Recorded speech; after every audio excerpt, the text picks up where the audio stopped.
The police are taking Jeffrey away, and from his house, we see men coming out with lots and lots of barrels, skeletons, bones, and actually what you would find in Jeffrey Dahmer's house. They take his profile shots and give him some clothes, and then the interrogation begins. Why did you kill all these men, and why did you keep them? The officer asks. This question takes Jeffrey to his childhood, to the year 1966. He's in a school bus returning to his home, and he hears his baby brother cries, and as soon as he steps in, he finds his mother unconscious, but her eyes are wide shut. The ambulance comes and takes his mother, and his dad arrives. He clearly does not have a good relationship with his wife and even yells at her while she's being taken to the hospital. When she returns home, she and her husband fight again, and Jeffrey witnesses all these fights. The father wants to leave the house, and even when Jeffrey tells him not to go, the father says it's only for 3 days. Then we see Jeff going by the lake and catches something. The next scene is in the school, and as it looks like, it's Teacher's Day. And Jeffrey brought in some baby frogs for his teacher as a gift, unlike others who brought in some apples or other stuff. They ring bells, and Jeff sees the jar of baby frogs with one of his classmates. He follows the boy home and very casually goes in after him and gets the jar and comes out. He takes the jar by the lake again, and just the moment we think that he is going to release them, he pours gasoline inside and kills all the baby frogs. A few nights later, his mother smells something rotten, and Jeffrey and his father go to find what's up. They find a dead possum in the yard, and the father, being a doctor, talks to Jeff and explains what happened to the possum. Jeff is interested in this topic, and his dad sees it clearly. Mr. Dahmer takes his son out, and they return home with another dead animal, and they do a kind of autopsy on the poor thing. Mr. Dahmer talks about the interiors of the animal, like the heart and guts. Then we cut to a few years later, and Jeff is all grown up. He lives in California now and works in a butcher shop.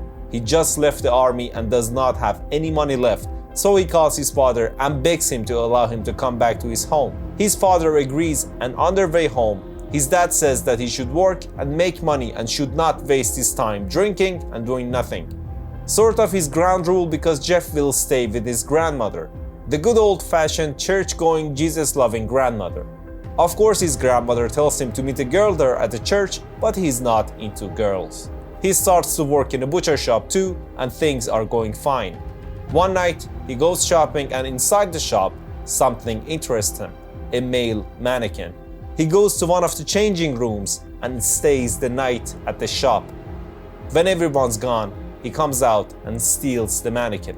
He plays the romantic music for the mannequin, strips down, dances, and then makes love to the mannequin. The next day, when he is about to go out, his grandma comes upstairs, and Jeff asks her not to go in his room. And of course, his grandmother goes to his room because she is a grandmother, for crying out loud. She sees something on the bed with a sheet on it, and the moment she takes the sheet, we cut to the year 1991, and we see Jeffrey taking the sheet off of one of his victims. He goes to a store to get some drinks and sees a few teenagers outside. He goes in and buys the boys some liquor, but he says that he will give it to them under one condition: that the boy that he liked goes with him. The boy accepts, and they go home, and inside Jeff's house, Jeff pours drinks and puts some drugs in the boy's drink. When Jeff asks the boy about his age, he is just 14. After the drink, the boy is dizzy, and Jeff brings a drill and tells the boy that he won't feel a thing. The boy is on the bed, and suddenly he gets half conscious.